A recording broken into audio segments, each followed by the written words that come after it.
मैं अक्सर सोचा करती हूँ कि मैं तुम्हारे पास बैठूं, ना केवल उन प्यारी मधुर सुगंधों को सूंघने के लिए, पर सिर्फ बैठूं खुद को और बेहतर समझने के लिए। मैं अक्सर जब शोर में होती हूँ, भारी नहीं अंदरूनी शोर में, तो तुम्हारे पास आकर बैठ जाती हूँ। और जब मैं बैठती हूँ तो कुछ शीतलता का आभास होता है। बहुत अच्छा लगता है।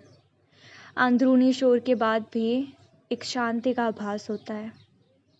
मन को शांत करने के लिए, थोड़ी देर सुकून के पल जीने के लिए अक्सर तुम्हारे पास आकर मैं बैठ जाती हूँ।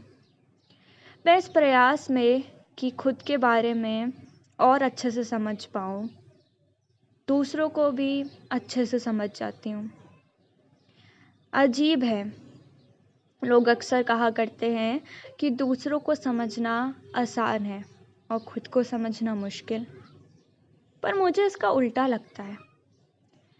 मुझे ऐसा लगता है कि अगर हम खुद को समझ पाए हैं थोड़ा भी, तो दूसरों को आसानी से समझ सकते हैं, क्योंकि हम ही तो हैं।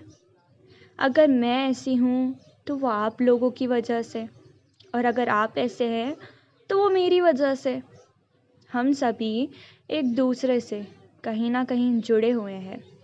हाँ, संभव है कि थोड़ी असमानताएं हों, पर कुछ ना कुछ हमें जोड़ के तो रखता ही है ना। वो जो हमें जोड़े रखता है वह हमें तसल्ली भी देता है, सुकून भी, परेशानी भी और दर्द भी। और वो इतना दर्द देता है कि जब हम वो दर्द बांटने जाते हैं तो दूसरों से थोड़े पल की सहारे की उम्मीद सी हो जाती है।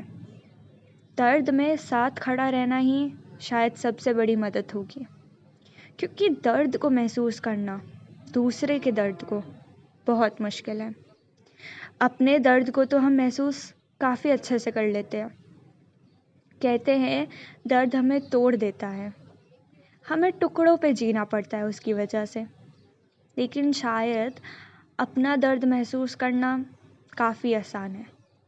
दूसरों के दर्द को तो सिर्फ एक सहानुभूति देकर हम ख़त्म सा कर देते हैं, लेकिन उसे समझना उतना ही मुश्किल है। दर्द ने तोड़ा है तो दर्द ही जोड़ेगा। दर्द ही तो है, कभी मारता है, कभी मरहम लगाता है।